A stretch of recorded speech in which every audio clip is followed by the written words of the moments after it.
Salutations peuple de YouTube, je vous retrouve aujourd'hui pour faire la présentation du tarot que j'ai acheté au salon Parallèle la semaine passée. Donc c'est le tarot symbolique d'Oswald Wirth, je suis pas trop sûre de comment ça se prononce mais je crois que c'est comme ça.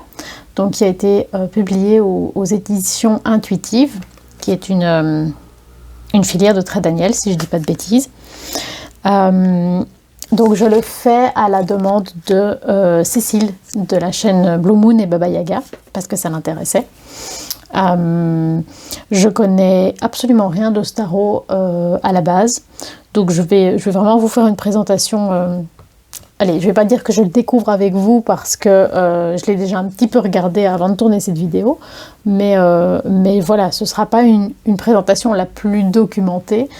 Ce sera vraiment plutôt vous montrer à quoi ça ressemble et vous donner quelques petites informations, quelques petites choses que j'ai observées, mais voilà, ce sera une présentation relativement modeste.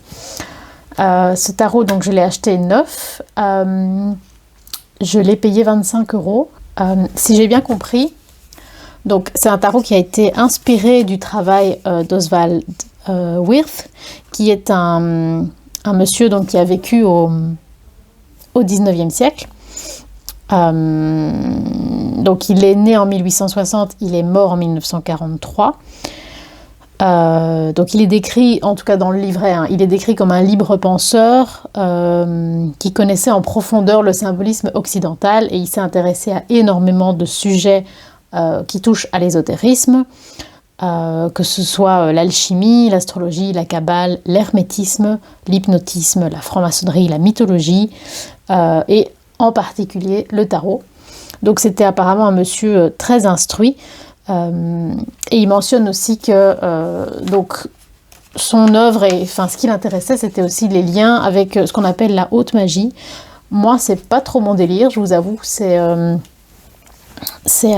type d'approche de l'ésotérisme que je pense très intéressant, mais qui ne me parle pas beaucoup, que j'ai l'impression que c'est une vision, c'est peut-être très réducteur ce que je vais dire, mais j'ai l'impression que c'est un peu une vision masculine de la magie, tandis que moi j'ai une vision plus, entre guillemets, féminine, qui est liée à quelque chose de beaucoup plus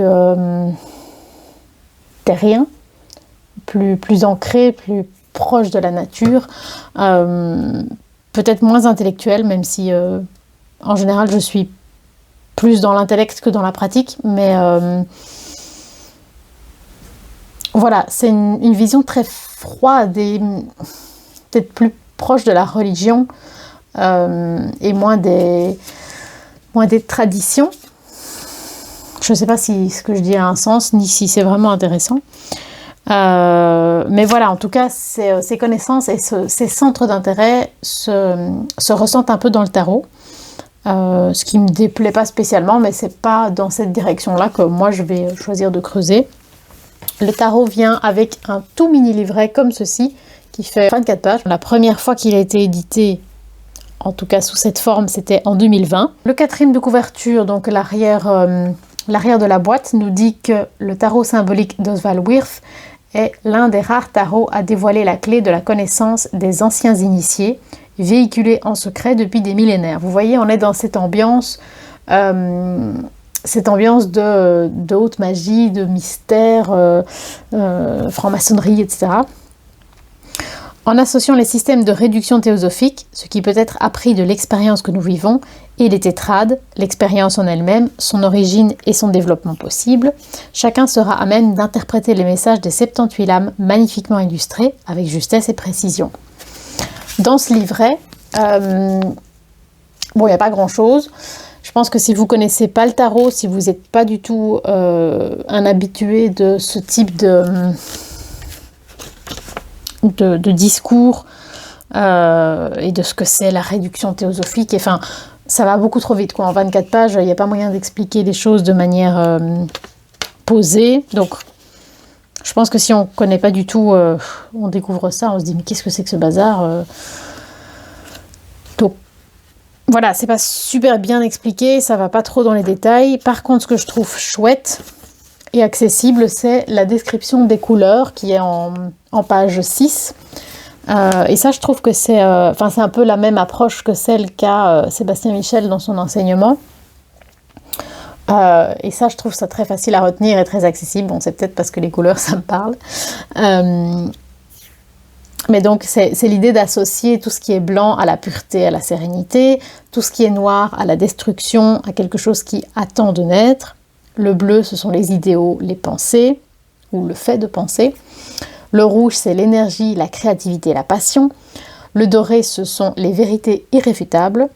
Le vert, c'est le flux naturel des choses. Le rose, c'est l'humanité et la communauté. Le marron, c'est la tradition et l'isolation.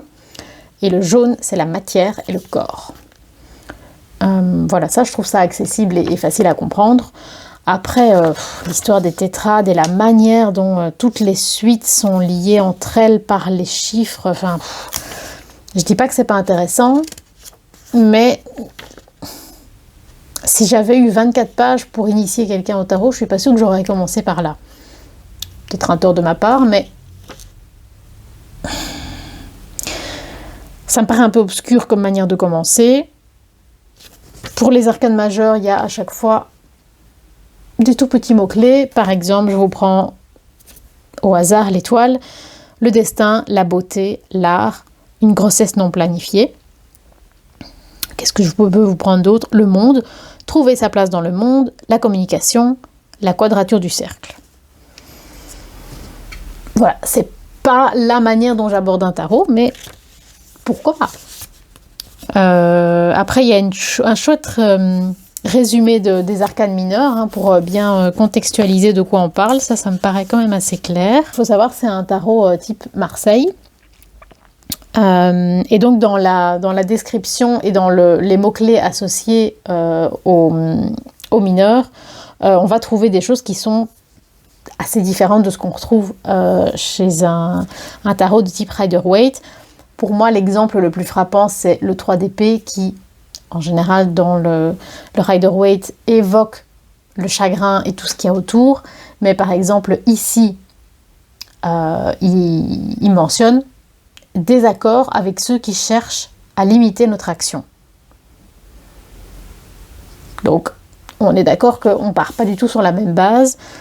C'est beaucoup plus proche de la numérologie. C'est une manière d'aborder les mineurs d'une manière plus structurée, ce qui est logique, puisque comme les mineurs ne sont pas illustrés, il faut avoir une logique qui permet de retenir les choses d'une manière ou d'une autre. Et je vous avoue, à l'étape où moi je suis dans ma compréhension et dans ma pratique et ma mémoire finalement, même si je tire avec un Marseille, je vais plutôt donner les interprétations du Rider.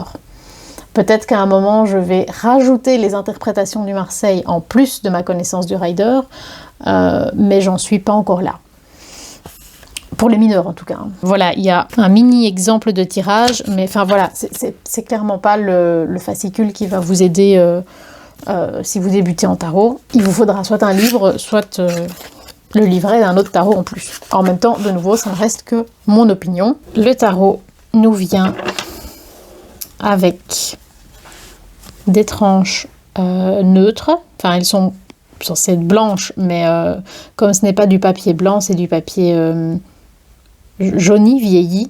Donc les tranches apparaissent un peu grisées, j'ai envie de dire. Ça me déplaît pas du tout, j'aime pas spécialement quand c'est du blanc et en général je les colorie, donc voilà, c'est pas du tout dérangeant je trouve.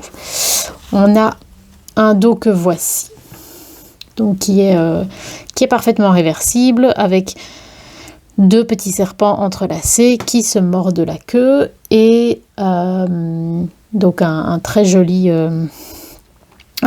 bord tout autour, une ambiance, j'ai envie de dire un peu gothique. Je ne sais pas si c'est le mot qui correspond le mieux, mais c'est ce que ça m'évoque. Alors, donc on a une petite carte de présentation. Comme elle a un dos, le même dos que le jeu, on peut toujours l'employer comme un joker. Je sais pas si je suis la seule à faire ça, mais souvent quand il y a des cartes de présentation, moi perso j'aime bien les garder dans le jeu et les utiliser comme vraiment comme un joker, style le jeu n'a pas envie de répondre à cette question. Je ne sais pas si ça peut vous parler ou pas.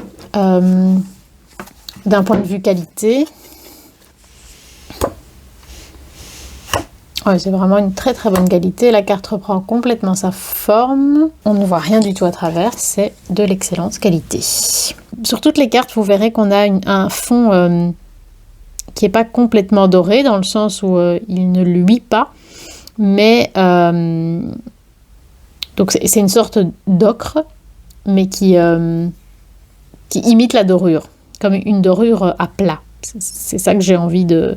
C'est comme ça que j'ai envie de l'interpréter. Donc c'est écrit à l'ancienne, hein. Par exemple les U sont des V. On a à chaque fois des lettres hébraïques. Je pense que c'est très intéressant quand on sait les lire, quand on comprend la symbolique qu'on met à travers. Moi, c'est pas mon cas. C'est un visuel très particulier. Bon, le fou, c'est pas la carte la plus conventionnelle non plus, évidemment, par définition. Un visage extrêmement surprenant, hein, pour ce fou. Un monsieur qu'on a dépeint assez laid quand même. Un petit chat, très agressif, qui est un petit monstre. Il y a un petit crocodile ici, c'est un crapaud ou un crocodile? Non, c'est un crocodile. Qui vient faire coucou. On a la fleur qui se fane. En tout cas, qui regarde la terre. J'aime bien quand le fou perd son pantalon ou sa culotte ou son collant. Je ne sais pas très bien comment on peut dire, mais voilà, on a un aspect très... à la fois très BD et à la fois on sent qu'on est au siècle précédent, quoi. Alors, le battleur, où on a vraiment le look du jeune premier. On reconnaît évidemment les 4 éléments des suites. On a la fleur qui va s'ouvrir.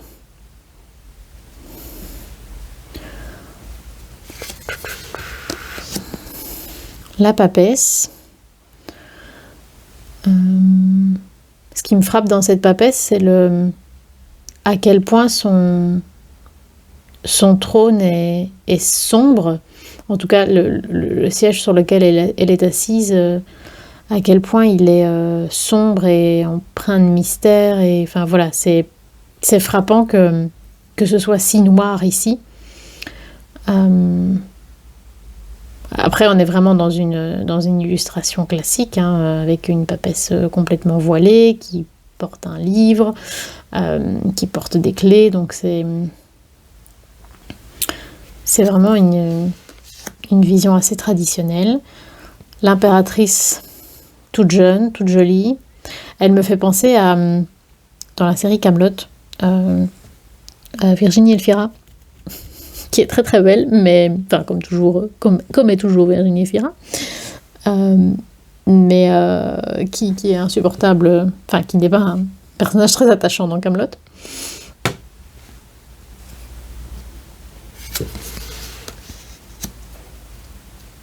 L'empereur, avec... Je vous sors comme ça ce qui me frappe, hein. Après, je ne sais pas si c'est ce qui est le plus intéressant à retenir ou pas, mais ce qui me frappe, c'est donc la manière dont il se tient, hein, le torse très bombé avec la lune et les étoiles, enfin une lune et le soleil plutôt dessiné dessus. Son sceptre, est-ce qu'il y a un rapport? Non, pas directement.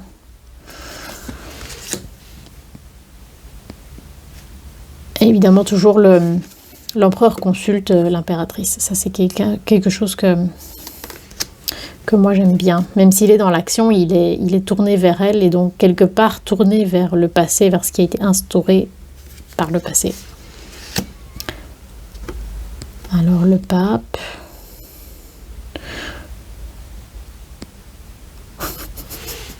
Oh, on a un petit fidèle, on dirait qu'il va éternuer. Je trouve les illustrations relativement douces. Plus douces que dans le Marseille et le Rider classique. L'amoureux, qui est étonnamment coloré. Après, c'est peut-être pour symboliser justement la dualité, le fait de devoir choisir entre deux chemins. On remarque que l'ange n'est pas masqué. Enfin, l'ange voit ce qui se passe. Il va voir où il va tirer.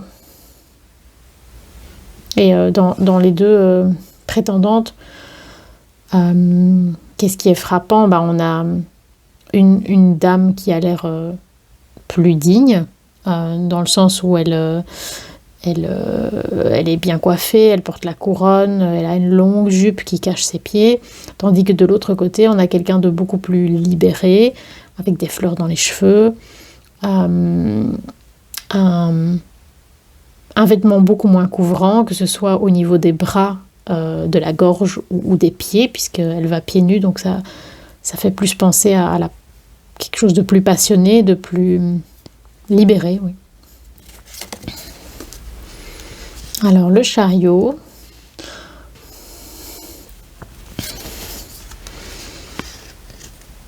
la justice, qui n'est pas masquée non plus, qui nous regarde droit dans les yeux, comme pour demander ce qu'on a à se reprocher, comme si on le savait très bien nous-mêmes, que c'était notre conscience.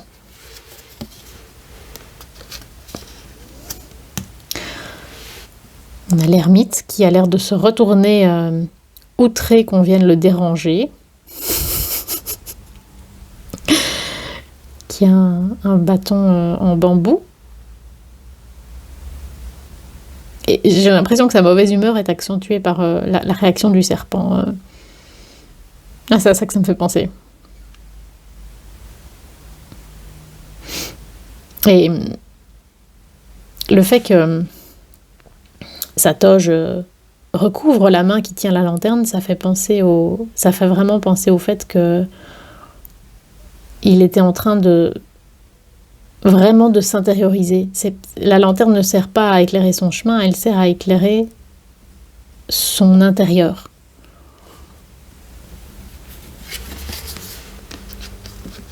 La roue de fortune, avec ici plus des créatures fantastiques, plus que des animaux, ce qui me met moins mal à l'aise. Je déteste quand ce sont des animaux identifiables qui sont enchaînés sur la roue de fortune, ça me met très mal à l'aise.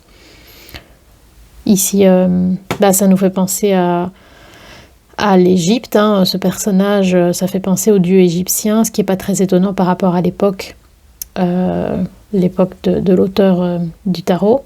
Ici, ça fait plutôt penser à une sorte de démon plutôt inspiré par la religion catholique. Et alors, on a les serpents qui montent, qui, moi, me font penser au caducée, donc la médecine, peut-être dans l'idée que la santé, la roue va tourner pour tout le monde et que la santé est cyclique comme le reste.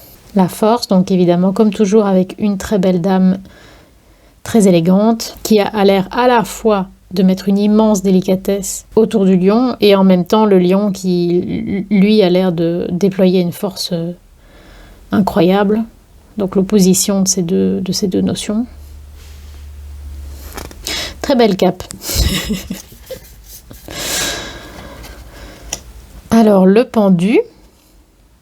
Ici on remarque que je ne sais pas s'il a les mains derrière le dos et que les mains sont nouées. Je sais que c'est une des interprétations possibles.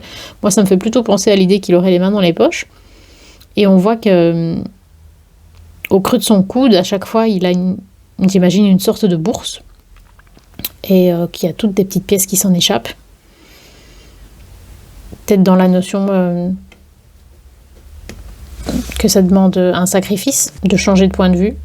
L'arcane sans nom, où on a, un peu comme toujours, une tête couronnée, une tête ordinaire, on va dire, des pieds, des mains. C'est vraiment la mort toute nue, hein. Il y a rien d'autre. La tempérance, qui prépare son cocktail comme d'habitude. C'est ça que vous voyez dans la tempérance. On remarque qu'il y a une petite fleur qui regarde ses propres racines. Tempérance qui est ailée, hein.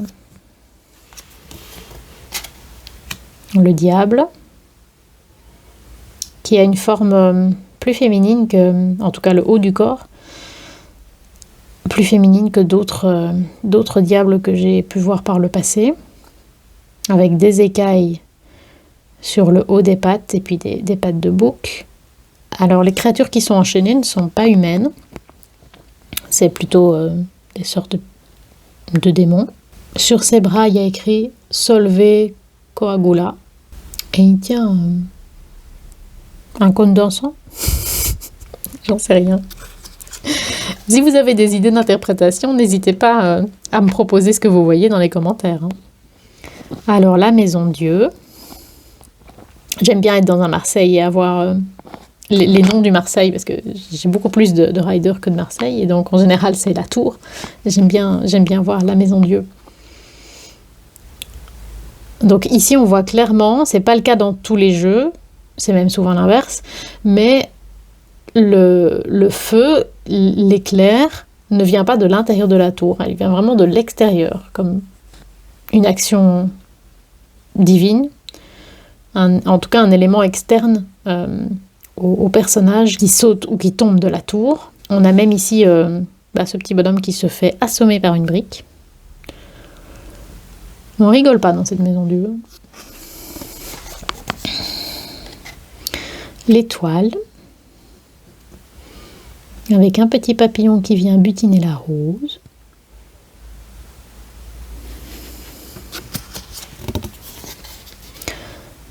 La lune, où on met l'accent sur l'écrevisse. Et au loin, on a l'impression... De nouveau, c'est pas toujours le cas, mais ici, j'ai l'impression vraiment que ça, c'est un chien et ça, c'est un loup.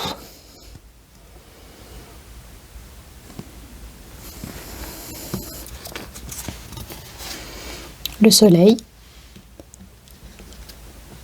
Donc, contrairement à d'habitude, où ce sont plutôt deux enfants, ici, ça a l'air d'être plutôt deux adultes ou deux jeunes gens, mais en tout cas, la femme a de la poitrine, donc on parle pas d'enfants très jeunes, qui sont dans peut-être une sorte de jardin, puisqu'on a un joli cercle de fleurs.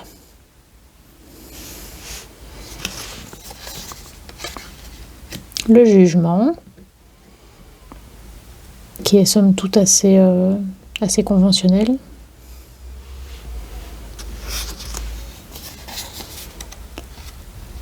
Et le monde, où on a finalement plus l'accent sur les créatures qui entourent le personnage central plutôt que l'inverse. Alors, pour les mineurs, il a été choisi parce que c'est un peu ce qui est décrit dans le livret. Ils font vraiment le lien sur la réduction théosophique et sur le fait que toutes les cartes qui sont associées au chiffre 1 sont liées entre elles, toutes les cartes qui sont associées au chiffre 2 sont liées entre elles. Et donc, par exemple, ici, sur cet as de coupe, on voit qu'on a mentionné, par exemple, le battleur, ici, avec le petit chapeau, dans l'idée que, quelque part, les as et le battleur sont liés. Alors, ici donc pour le 2 de coupe, on a les clés qui sont une référence à la papesse. Et comment je vais vous montrer ça? Et ici donc par exemple pour le 3 de coupe, on a le blason de l'impératrice. Et ce que j'aimerais bien vous montrer, c'est que cette notion... on va la retrouver à chaque fois dans toutes les suites. Donc ici, on est sur l'as de denier. Et vous voyez qu'on a de nouveau une référence au battleur. Sur le 2, on a de nouveau cette référence à la papesse. Sur le 3, on a de nouveau la référence à l'impératrice. Donc ça a vraiment été... ça fait vraiment partie des choses que l'auteur a voulu mettre en avant. Le lien entre, au niveau des chiffres, de la numérologie, entre toutes les cartes. Vous voyez, c'est la même chose sur les bâtons, etc. On va le reprendre, je le remets dans l'ordre. Et vous remarquerez que les plantes c'est à la fois les mêmes et pas du tout, hein. Ils ont à chaque fois gardé les mêmes feuilles, c'est-à-dire que c'est la même forme. Mais à chaque fois, ils ont adapté la couleur des fleurs comme, oui, pour faire comme si c'était une autre fleur. Là, il n'y a pas de feuilles. Ouais, en tant que botaniste, ça me fait bizarre évidemment d'avoir genre juste changé la fleur pour dire non, non, c'est une autre plante. Mais ça marche pas comme ça. Mais c'est peut-être moi qui chicane en tant que botaniste. C'est rigolo, on dirait qu'ils ont fait un paquet cadeau avec l'emblème de l'empereur.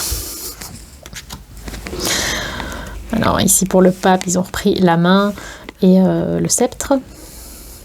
C'est rigolo parce que sur les coupes, le pied a toutes des petites décorations et enfin moi ça me fait penser à genre quelque chose de très très rock'n'roll, quoi, de très gothique, comme si c'était des clous. Mais je pense pas que c'est l'idée, je pense que c'est juste une petite déco. Mais bien que, sait-on jamais, hein.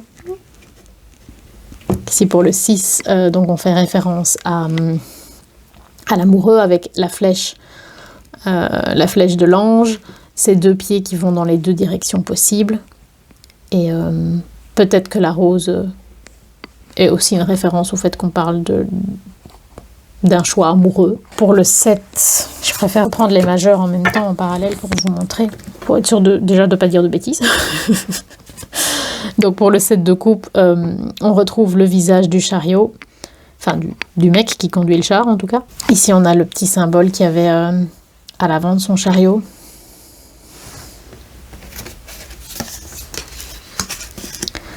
La justice, on a la balance. Alors l'ermite, on a évidemment sa lanterne, son bâton et le petit serpent ici. Est-ce que c'est un serpent ou un ver de terre? Je ne sais pas. Donc pour le 10, on a une référence donc évidemment à la roue de fortune. On retrouve les petits serpents comme sur un caducée.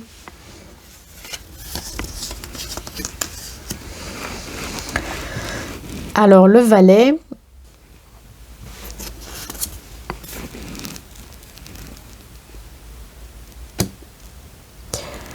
pour le cavalier, je ne suis pas certaine de voir ou de comprendre une référence spécialement à un majeur. La reine. Ils disent dans le livret que toutes les reines sont représentées enceintes. C'est vraiment une volonté. C'est rigolo parce que c'est la reine de coupe, mais elle tient quand même un bâton. Et le roi. Qu'est-ce qu'il a sur... C'est le symbole de la tempérance. Est-ce que c'est ce qu'il disait dans le livret? Oui, ça se base de nouveau sur le principe de la réduction théosophique, hein. Le pape, la tempérance, le 5 et le roi sont tous liés.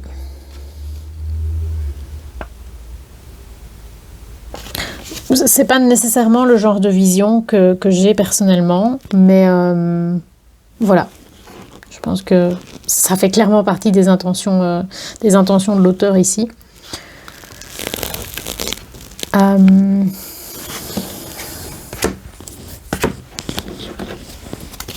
Donc maintenant on est sur le denier. Donc on a le petit symbole du battleur. Le 2 de denier avec le symbole de la papesse. J'aime bien le fait que ici les plantes sont en fruits. Donc on a des petites baies. Ça va très bien avec l'idée qu'on est dans les deniers où il y a eu une production matérielle, physique. Le 3 avec le symbole de l'impératrice. Le 4 avec le symbole de l'empereur. La couleur des baies évolue, hein, donc je sais pas s'il y a enfin j'imagine qu'il y a une logique puisque là on était sur du rouge. Donc on a eu 2 fois du rouge avec À chaque fois aussi, les fleurs ont des couleurs différentes. Je suppose que ça a une logique. Je ne vais pas rentrer dans une analyse maintenant, et j'en suis pas du tout encore là. Mais vu qu'ils ont insisté sur les couleurs, je suppose que tout ça est lié et réfléchi. Le 5 où on retombe sur le pape. Le 6 de denier avec une référence à l'amoureux. Le 7 avec la justice. Non, pas la justice, le chariot. Le 8 avec la justice. Le 9 avec l'ermite. Le 10 avec la roue de fortune.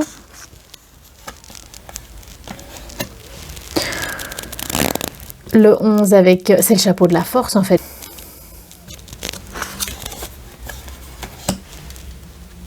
Le cavalier avec... Du coup, j'imagine une référence au pendu quelque part.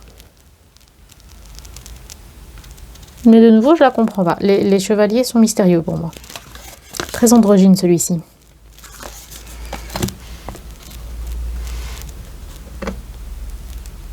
Du coup, j'imagine une référence à l'arcane sans nom.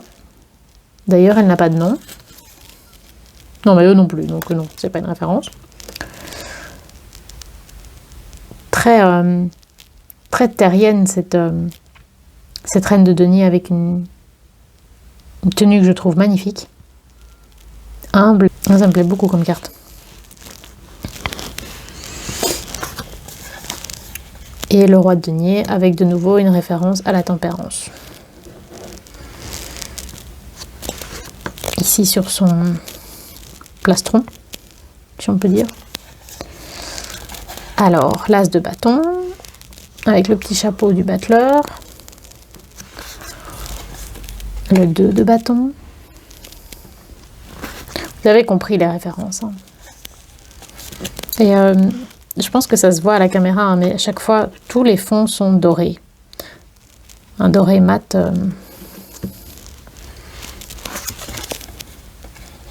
Le 4 de bâton. Le 5 de bâton. J'aimerais bien voir par exemple si tous les 5... Est-ce que tous les 5 ont des feuilles... oui, des fleurs bleues. Et vous voyez ici, il n'y a pas de fruits, tandis que là, il y en avait sur les deniers. Mais je suppose que les autres 5 étaient bleus aussi. Ah, on n'avait pas de fleurs sur les coupes.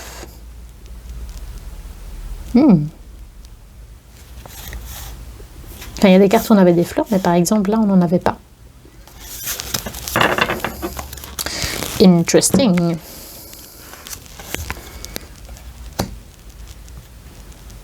Le 6. Le 7. Le 8.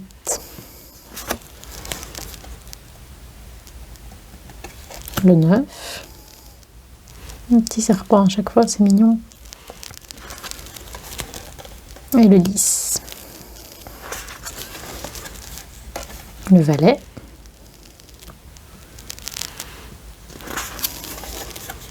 Le cavalier. Qui a vraiment la tête du prince charmant. La reine. Et le roi. Et on termine avec la suite des épées. On a du ou. Que je trouve très sympa d'avoir lié aux épées pour ce côté froid, piquant, parfois difficile à affronter.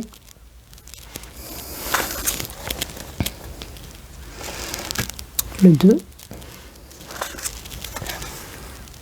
Le 3.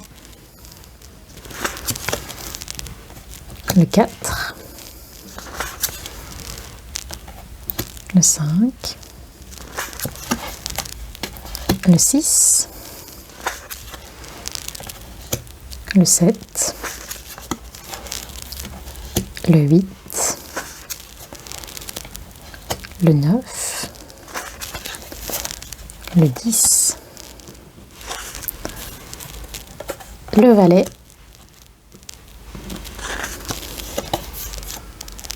le chevalier, la reine que j'aime beaucoup également,